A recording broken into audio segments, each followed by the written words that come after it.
Gepleýär Azatlyk Radiosu. Assalamu alaykum hormatly dinleyijiler. Eferde dünýä türkmenleri gepleşigimiz mikrofon öňünde maksat Ataýew.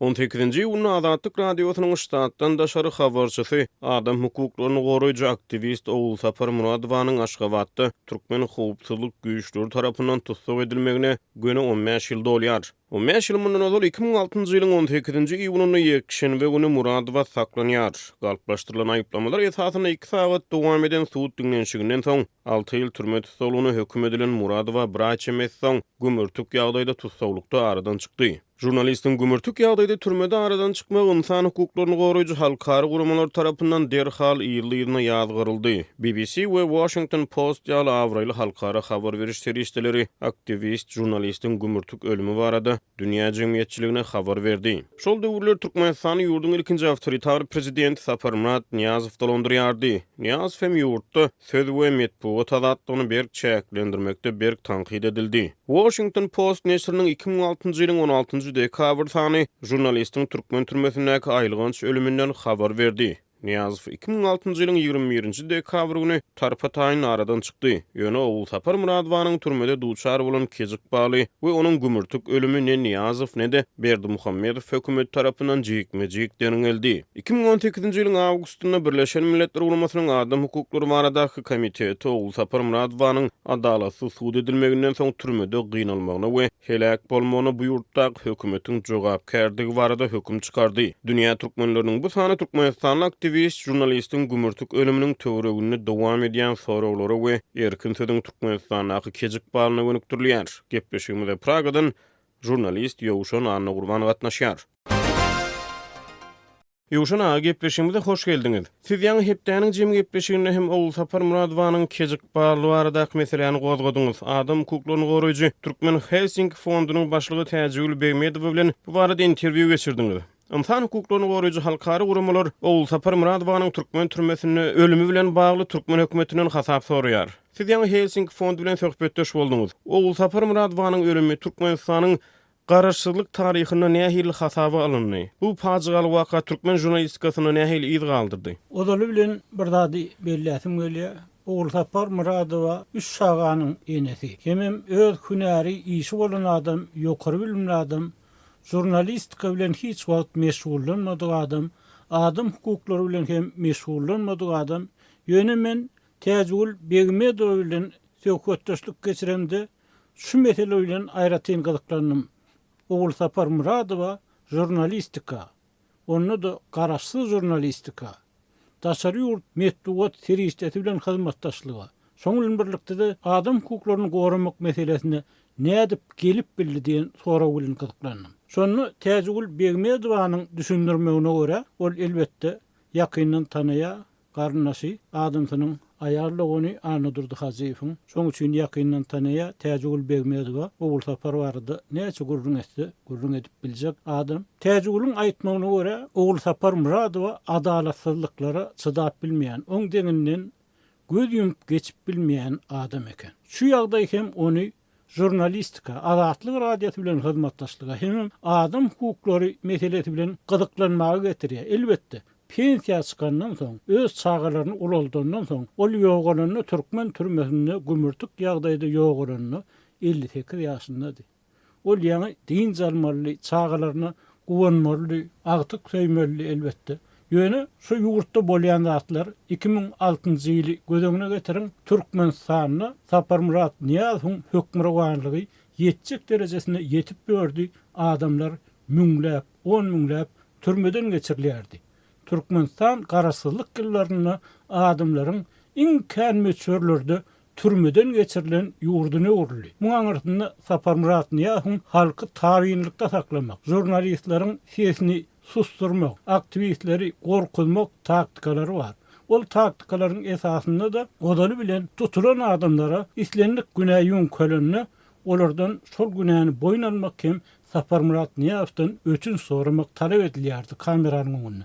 şuňkunym Türkmenistanyny şu praktikalar dowam etdirilýär diýip Täzewil Begmedov hem söhbetdeşlikde şu meseleni belläp geçdi. Ýoşuna, indi o aradan 15 ýyl geçdi. İnsan hukuklaryny goraýjy halkary guramalar Oğul Sapar Muradowanyň türkmen türmesine gümürtük ýagdaýda ölmegini, öldürilmegini häli bu neçeni sorap gelýär. Türkmen hökümetinden talap edip Türkmen hökümetini hataba çekip gelýär. Aradan 15 ýyl geçdi. Munyň bilen häkimetler Türkmenistanyny öz maksatlaryna yetdilermi siziň pikiriňizçe? Häkimetler näme gazandy? Elbette häkimetler belli bir derejede wagtlaýan bolsa maksatlaryna yetdirer. Ýöne bir ýerde esasy bellemelidir. Oğul Sapar Muradowanyň ykbaly näme üçin şuňal derejede öňsüçekdi?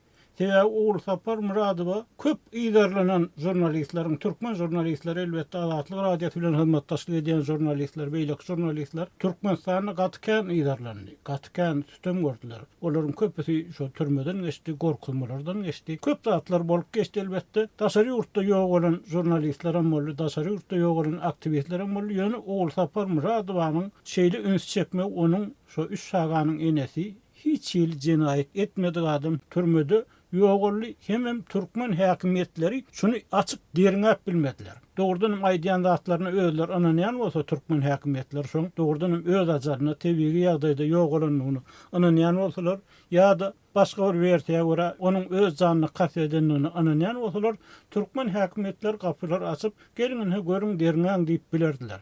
Emma olar şu özleri şu jehet deriňänlerini de şu jehetin deriňe maglumatlaryny hem ne halkara urumlarını verdiler, ne maskalasını verdiler. Hatta şu cesedi görkölden ilki onun oğlunun şu gürlemelik artık sonra vermelik hem talep edipdirler. Şu korkulmak tagarlalarını edipdirler. Ama şu yerde hakimiyetler şu halkı susturmak, korkulmak, jurnalistleri korkulmak, intelligensiyanı korkulmak maksadını belli bir derecede yetenem olsa özünü bir hili kapana sarlı ya dudağa sarlı diyen yali bir pikir hem gelýär. Sebäbi bir ýagdaý şu bir ýalňyş düzeltmän onuň üstüne batyrmak käte 2-nji, 3-nji, 4-nji has köp ýalňyşlary alyp barýar. Türkmen häkimetleriniň hem soňky 30 ýyllyky edýän işleri şunuň ýaly bir ýagdaý alyp geldi. Türkmenistanyň jurnalistika tassan ýok edildi diýen ýaly. Türkmenistanyň jurnalistikasy, döwlet diýeçiliginiň jurnalistikasy halky kanagatlandyryp bilen ol bir gülkä uruldy. Şoňlan birlikde de türkmen telewizionynyň prezident hakyny taýýarlayan sujetleri Türkmenistanyň öz häkimetleriniň, hökümetiniň garşysyna bir kompromat ýarak bolup, çiğ material bolup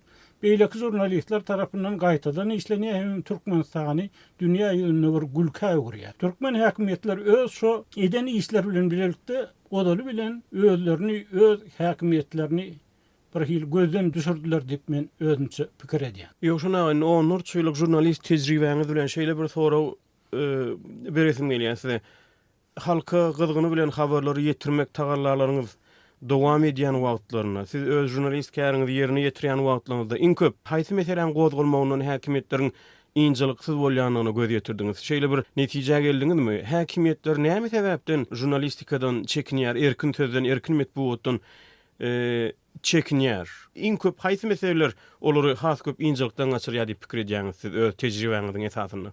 Olary injilikden gaçyrýan esasy da şu resmi hökümetiň halka bermek isleýän ýa-da satmak isleýän ideýasyny ýalyna çykarýan islenlik detal barada ýalylan zat häkimetleri injilikden gaçyrýar. Elbette biz Sapar Murat Niýazow bilen belli bir döwürde bilişledik, oň nämelerden injilikden gaçýanyny gaty ogulýardyk. Şoňun birlikde onuň bilen işlän beýleki resmiler hem bir ýagdaý gaty ogulýar. Ol Türkmenistany bir gurjak gal döwlet, azık ilatly döwlet, Gatullokan tebigi baýlygy bar. Arkaýyn dolandyryp biler, biz ikinji Kuweyt bolars, beýleki bolars diýip öz ýanynyň ullokan wadalary berdi. Halky belli bir derejede, belli bir wagta çenli, belli bir bölegini allap bildi, başardy. Şoňun birlikde de ol esasy aradasy özüne garşdaş bolup biläjek adamlar, potensial garşdaş bolup biläjek adamlary mydama gözlemek hem tapmak, ýok etmek bilen meşgullanýar. Bilişleyen adamların köpüsünün aýtmagyny var. Munyň üçin ol bir tarapdan jurnalistikany özüni taýin etmekden, özüni öwýän, özüni taripleýän, öz isleyen zatın, öz eşteti gelen zatlar aýdýan adamlary saklamak, östürmek bilen ikinci tarapdan olsa beýleki adamlar özüne garşydaş bolup biljek adamlary jinaýaty töklemek hem ýok etmek bilen meşgullanýar. Şu ýagdaý hem Türkmenistanyna häzirki ýagdaýlaryň döremini alıp geldi diýip men pikir edýän. Elbetde häkimetler başga ur saýlap alan bolsalar, hakykatdan hem halkyň awadanlygy barada pikir eden bolsalar, öz häkimetlerini uzatmagyň pikirini etmeýän halkyň awadanlygyny doğrudan hem alad eden bolsalar, olaryň öz häkimetlerini hem uzaldyp bilerdi. Emma häzirki ýagdaýda bir ören büküllüli mesele äwirli meniň pikirimçe häzir görnýän zatlardan hem soňky prezidentine Türkmenistanyny şu ýagdaýlardan alada galyp synçylaryň köpüsiniň pikirine görä eýem ogluny yetiştirmenin uğruna katullokan tagalla diye bu onun ören incelikten kaçyanlığını görködüyor deyip synçylar aýdýarlar, ýurdun içindäki adamlar aýdýarlar. Nesewitde bolup geçen soňky wakalaryň fonuny Türkmenistana şol erkin metbuat babatyndan nazar elemaga synançdyk. Meselen Belarusda bolup geçen wakalary Azatlyk radiosynyň dinleýijileri, okuýjylary ýakynan bilýärler. Ýa-da bolmasa Russiýa soňky wagtlarda garaşsyz media ferişteleriniň sesini semetmäge synançmakda berk tankyd edilýär. Umuman Sevitde beýleki käbir ýurtlarda da ýagdaýlar käbir öwürlükden soňky bolup geçen wakalaryň fonuny häkimetleriň sosial media ýa-da beýleki habar feriştelerini basyşlaryny güýçlendirmek ehtimallykları barmy? Ýa-da sosial mediada erkin sözüň aýdylmak synançyklaryny edýän basyşlaryny güýçlendirmek ehtimallykları barmy? Bulan hemmeti aslına terede otursan bir meňdeş rejimler sebäbi hemmesi şu Sovet Bolşewik elliginden çıkan adamlar ya da şu terbiýany gören adamlar. Şoň üçin hem elbette özüňiz bilýänsiniz şu Sovet döwründe metduat atlyk diýipden ýokdy. Metduat, resmi metduat, daşary ýurtlary ýamanlamak bilen ýurtdaky ýagdaýlary gülälegullyk edip görkezmäge çalışýardy. Elbette bir wada deňeşdirilenini Orsiýet bilen Türkmenistany deňeşdirmek ýa Belarus deňeşdirmek bir hili kän akla sığmaýan zatlar ýaly görünýär.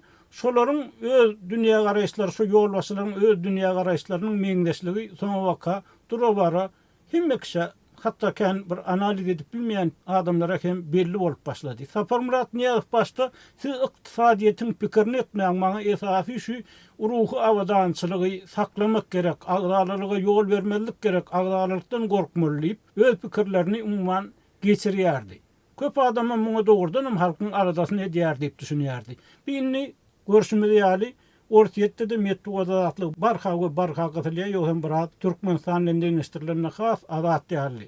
Bir Belarusda da şeýle boldy. Sebäbi näme? Sebäbi aňyrsyna ykdysady meseleler ýatyr. Ykdysady meseleler çözülmedi. Korrupsiýa çuň ornaşdy. Halk bolsa barha garip düşýär. Egerde meniň pikirimçe ykdysady meseleler, ykdysady azatlyklar bilen bilelikde söz metduat azatlygy, pikir azatlygy, pikir beýan etmek azatlygy deňmeçörde, deňeçerrak ýagdaýda alınıp gidilen bolsa, olaryň haýdan bolsa biri bogulmadyk bolsa, bu regiondaky ýurtlar edil häzirki ýagdaýa gelmediler, meseleler wagtynda çözülýärdi. Ýöne metduatyň bogulmagy bilen ykdysady meseleler has agyrlaşdy, korrupsiýa çuňlaşdy.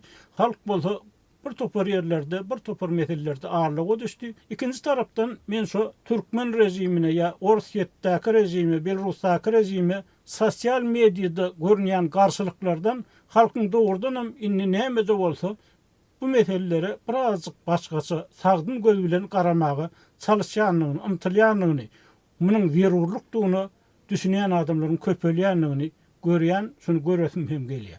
Yani belli geçtiğiniz şol ykdysady ýagdaýlaryň peselmegi we giň ýaýran korrupsiýa, yani awla geçen ýurtlarymyzyň käbirlerine giň ýaýran işsizlik, umuman adamlaryň ýaşaýyş durmuş şertleriniň görülüp eşdirmedik derejede pese gaçmagy, azyk haritlarynyň gymmatçylygy, umuman şu ähli ykdysady kynçylyklar şol bir wagtyň özüne sosial kynçylyklara görämäge ýol açajak ýaly. Bu hem syýasy krizis bilen ilteşdiriläjek ýaly. Ýöne şu kynçylyklaryň arasynda erkin metbuat nähil özüne rol almaly? Erkin metbuat meniň pikirimçe, meniň öz görüşümçe gatkän wezipäni özüne almaly. Elbetde erkin metbuat hiç kime buyruk bermeýär. Ýöne erkin metbuat erkin bolmaly hakykatdan. Metbuatyň jylawlanmagy, pikirleriň jylawlanmagy, galyp pasalmagy jemgyýetde ýaşaýşa däl ölüme ýol açýar. Bir çökkünlüge ýol açýar. Pikirleriň erkinligi eýem şu durmuşda köp zada tähir edip bilýär. Ol Haýsyr bir zatdan, haýsyr bir ýerlerden çekinmeli bolsa, ýa-da haýsyr bir adama garap, haýsyr bir ideologiýa esasynda ýa-da haýsyr bir din esasynda pikirlenmeli bolsa, şondan gorkmaly bolsa, ol pikir edibem bilmeýär, ýaşabam bilmeýär, ösebem bilmeýär. Hormatly dinleýijiler, dünýä türkmenläriniň bu sany hem tamam boldy. Ýene-de efir torkunlaryna duşuşýança hoş tag boluň.